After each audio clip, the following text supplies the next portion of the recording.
Yeah, I think first of all, obviously there's a huge amount of cash, and then the next natural one is mobile.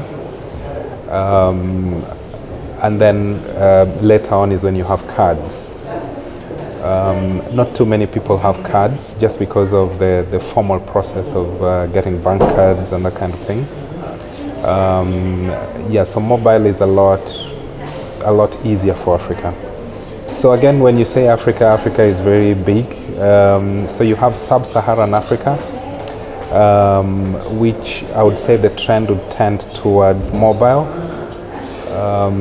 Obviously, all the people with good jobs who live in offices and who live in the big cities, they have better access to banking services.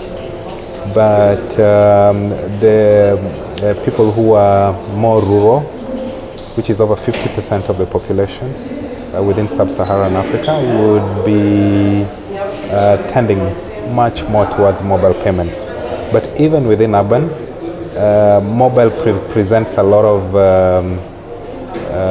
interesting ways or things to pay for, or opportunities, for instance, insurance, or getting loans, mobile loans and that kind of thing, which is unique, is a little different from what card services are able to do. Then you have the bits of Africa, so you have the very tip at the bottom, which is South Africa, where there's a much higher incidence of cards. And then, of course, obviously, Northern Africa, also again, just because of the Human Development Index in those regions, there is a higher penetration of card services as well. Africa could be different in that the problems that Africa has are a little different. As an example, if you look at education, or you look at agriculture, or you look at health, the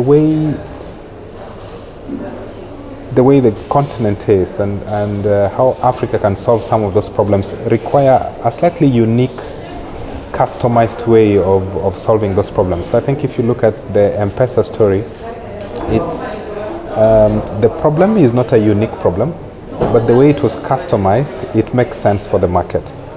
So I think if fintechs, and there's a lot of fintechs, so South Africa or Kenya are fintech hubs, and there's a lot of interest from a lot of people either from the Silicon Valley who come and make small interesting solutions that are very particular for the African continent.